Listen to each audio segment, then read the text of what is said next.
In our culture, mothering is billed as the most amazing and wonderful thing that can happen to a woman. It is indeed wonderful.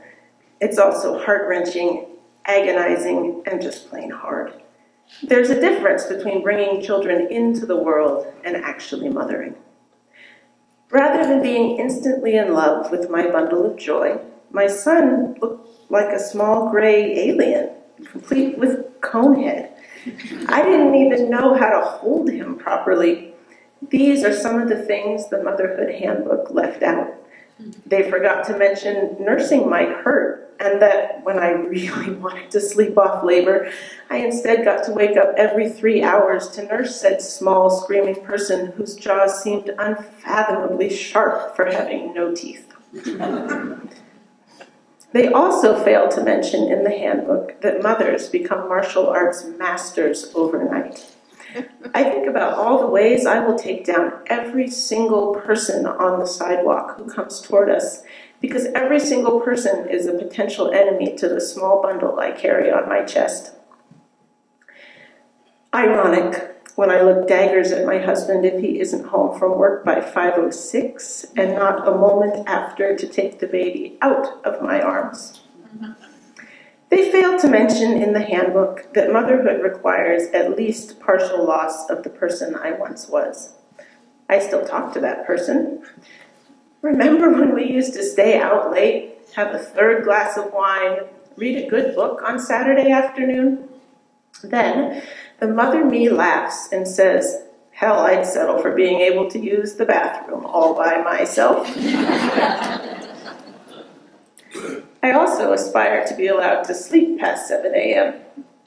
It is, however, not so bad getting up with someone who comes to wake me clad in swim shorts, winter parka, a different color sock on each foot, carrying his stuffed horsey and proclaiming, "Mama, it's time to listen to dancing music."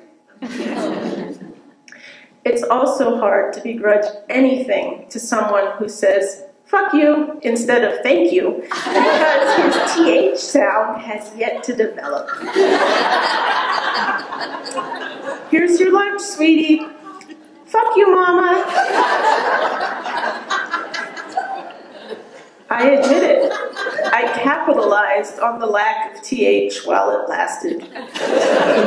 I found the person in my life most offended by foul language and made sure my son had excuses to thank him.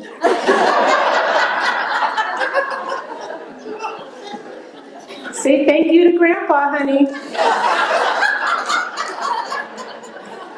Fuck you, Grandpa.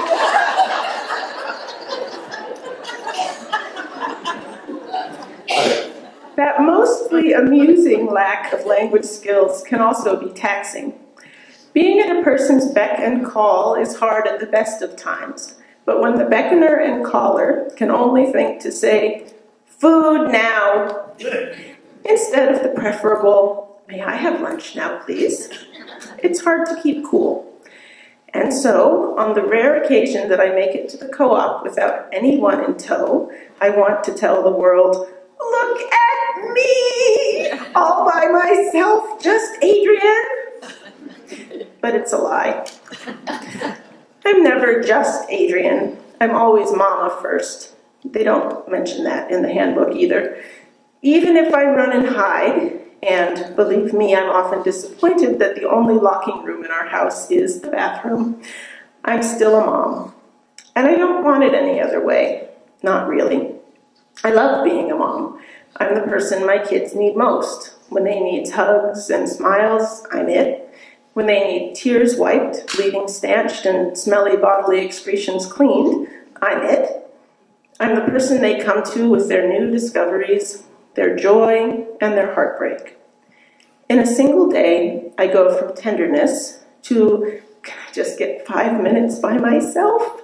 to laughter, to near tears, and more than once. Why? Because motherhood tears us open and allows us to feel more deeply than we ever have before. It's the most amazing and wonderful thing that can happen to a woman. I guess the handbook's right.